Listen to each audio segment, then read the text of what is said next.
Hello everyone, a very good evening to all of you. Welcome to the Law Entrance channel of ADA 24/7. आप में से काफ़ी ऐसे candidates होंगे जिन्होंने 10th क्लास इस साल पास किया है, राइट? तो आफ्टर 10th क्लास क्या हम लोग क्लैट का प्रिपरेशन शुरू कर सकते हैं? The answer is yes. So after 10th class ऐसा क्या प्लानिंग किया जाए, ऐसा क्या हम लोगों का स्टडी प्लान होना चाहिए सो दैट जब 12वीं के बाद हम लोग अगर क्लैट का एग्ज़ाम दें तो हमारा सिंगल और फर्स्ट अटेम्प्ट में एग्ज़ाम क्लियर हो जाए. तो मैं निकिता सिंह आप लोग की लीगल मेंटोर यहाँ पे आप लोगों के लिए यही डिस्कशन के साथ यहाँ पे प्रेजेंट हुई हूँ कि after 12th what you have to do for your CLAT exam, upcoming CLAT exam. सबसे पहले अगर आप लोगों ने क्लास 10th को बहुत अच्छे या कोई भी 50% 60% कितना भी परसेंटेज आया है, अगर आप लोगों ने क्रैक कर लिया है 10th का एग्ज़ाम, तो आपको क्या करना है? सबसे पहले आर्ट स्ट्रीम लीजिए. आई एम नॉट सेइंग कि आर्ट स्ट्रीम लेना कंपल्सरी है, लेकिन 10th के बाद अगर ये आर्ट स्ट्रीम लेंगे ना तो आप लोगों के पास सफिशिएंट टाइम रहता है जिससे आप लोग क्लैट के प्रिपरेशन में बहुत ही हेल्पफुल होगा. सो जो भी यहाँ पे 10th क्लास पास है, चाहे आप लोग का कोई भी स्ट्रीम हो, चाहे साइंस स्ट्रीम हो, ह्यूमैनिटी स्ट्रीम हो, या आप लोग का अकाउंट स्ट्रीम कोई सा भी हो, कॉमर्स का स्ट्रीम हो, सारे स्ट्रीम के स्टूडेंट्स यहाँ पे क्लैट का एग्ज़ाम दे सकते हैं क्योंकि 12th में मिनिमम 45% चाहिए. But why I am saying to take this art stream, इसका एक रीज़न है. क्या रीज़न है? देखिए क्लास यहाँ पे जो भी यहाँ पे एस्पिरेंट है 10th के बाद जो आप लोगों का 11th क्लास होता है और 12th क्लास होता है, उसमें जो ऑप्शनल सब्जेक्ट आते हैं ना, तो आप लोग का ऑप्शनल सब्जेक्ट में क्या होता है? Legal study. आप में से काफ़ी ऐसे कैंडिडेट्स हैं जो इस लीगल स्टडी बुक को नहीं जानते हैं. तो आज मैं आपको एक सीक्रेट बताने जा रही हूँ कि क्लास 10th के बाद अगर आप लोगों ने अपने ऑप्शनल सब्जेक्ट में आर्ट स्ट्रीम लेके या कोई सा भी स्ट्रीम जिसमें आप लोगों के स्कूल में अगर ये ऑप्शनल सब्जेक्ट है, तो इस लीगल स्टडी सब्जेक्ट को ज़रूर लीजिए. क्योंकि ये जो आप लोग का लीगल स्टडी सब्जेक्ट है ना, अगर आप लोगों ने दोनों लीगल सब्जेक्ट को अच्छे से पढ़ लिया तो विश्वास मानिए क्लैट में, जो कि आप लोग का नेशनल लॉ एंट्रेंस एग्ज़ाम है, इन दोनों बुक को पढ़ने के बाद जो आप लोगों का लीगल पोर्शन है ना, लीगल रीजनिंग जो आप लोग का पार्ट आता है, लीगल रीजनिंग आप लोगों का पूरा फिनिश हो जाएगा. मतलब आप लोगों को लीगल रीजनिंग जो नया सब्जेक्ट आप लोगों के लिए है बिल्कुल भी नया नहीं लगेगा.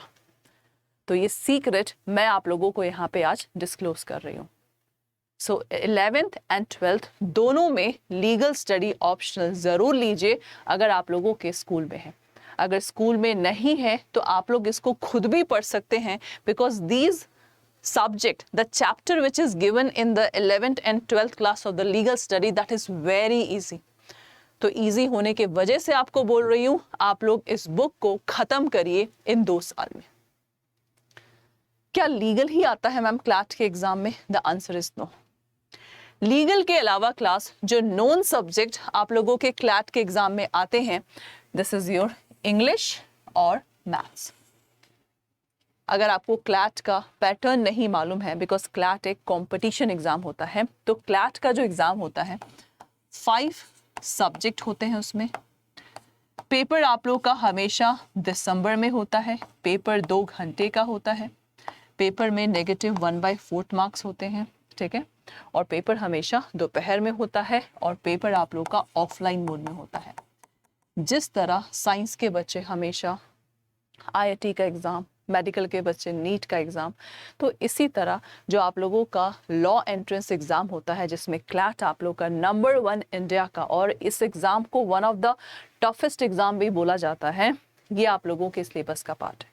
तो अगर इंग्लिश और मैथ्स की बात करूँ तो इंग्लिश जो आप लोगों ने 10th क्लास तक पढ़ा है और मैथ्स जो आप लोगों ने 10th क्लास तक पढ़ा है, यही सब सब्जेक्ट्स आप लोगों के एग्ज़ाम में यहाँ पे आएंगे. So this is very very much important. Okay class, तो इंग्लिश और मैथ्स के बाद जिस सब्जेक्ट पे आप लोग को फोकस करना है that is your current affair and reasoning. ये दोनों आप लोगों के नए सब्जेक्ट हैं। लेकिन अगर आप लोग अभी 10th में हैं और ये चीज़ मालूम है कि करंट अफेयर में हमें क्या पढ़ना है, रीजनिंग में क्या पढ़ना है, तो ये सब्जेक्ट ना क्लैट के एग्ज़ाम तक आप लोगों के लिए बिल्कुल पुराने सब्जेक्ट हो जाएंगे। तो करंट अफेयर सब्जेक्ट क्या होता है, जिसमें आप लोगों के न्यूज़ जो होते हैं ना, न्यूज़ पढ़ना है कि अपकमिंग नेशनल न्यूज़ क्या है, इंटरनेशनल न्यूज़ क्या है, कौन सा केस, क्या डिसीजन आया, ये सब चीज़ें आप लोगों को 2 साल में पढ़नी है। तो आप लोग अगर अभी से न्यूज़पेपर का हैबिट लगाते हैं ना, तो आप लोगों के लिए बहुत ही बेनिफिशियल रहेगा newspaper. This is very important. और रीजनिंग क्या है, रीजनिंग आप लोगों का nothing but this subject is the common sense subject. तो रीजनिंग पढ़ने के लिए आप लोगों को कॉमन सेंस, 5 घोड़े हैं, एक गधा है, और क्या होगा, गधा, ये क्या है, हम लोगों ने लॉजिक सोचा। तो ये रीजनिंग भी आप लोगों का सिलेबस का पार्ट है। तो यानी कि legal, English, maths, current affair, reasoning, ये 5 सब्जेक्ट हैं जो कि आप लोगों के सिलेबस का पार्ट है क्लैट एग्जाम के लिए। ओके, सो आप में से जो भी यहाँ पे कैंडिडेट्स हैं, अभी से टाइम टेबल सेट कर लीजिए एंड फॉलो इट रेगुलरली। और ये 2 साल आप लोगों ने अगर मेहनत किया ना, तो इन 2 साल में आप लोगों का पूरा लाइफ यहाँ पे सेट हो जाएगा। अगर आप 12th में सोचेंगे कि मुझे क्लैट का एग्जाम देना है, तो सोचिए आपने ये 2 साल वेस्ट किया है।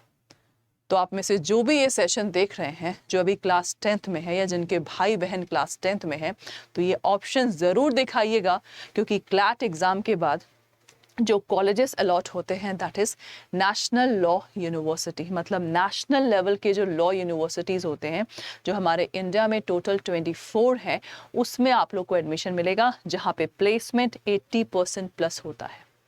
और उन कॉलेजेस से लॉ करना इट मीन्स हम लोगों का करियर सेट है वहाँ पे।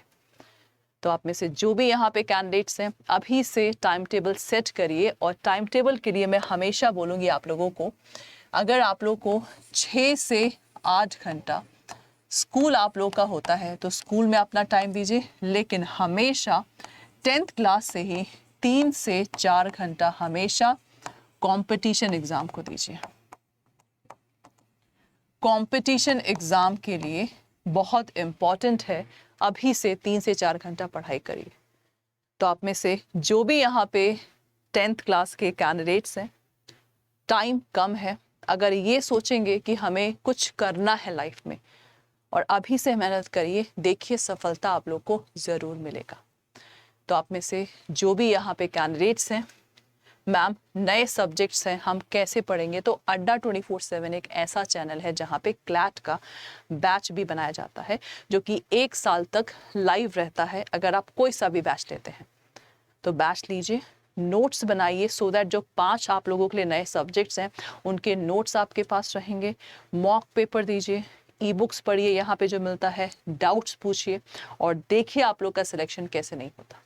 तो यहाँ पे जो भी एस्पिरेंट है रिगार्डिंग क्लैट एग्ज़ाम, अगर आपको कुछ भी पूछना है तो यहाँ पे कमेंट बॉक्स पे ज़रूर आप लोग यहाँ पे अपने क्वेश्चंस को पूछ सकते हैं। Thank you so much.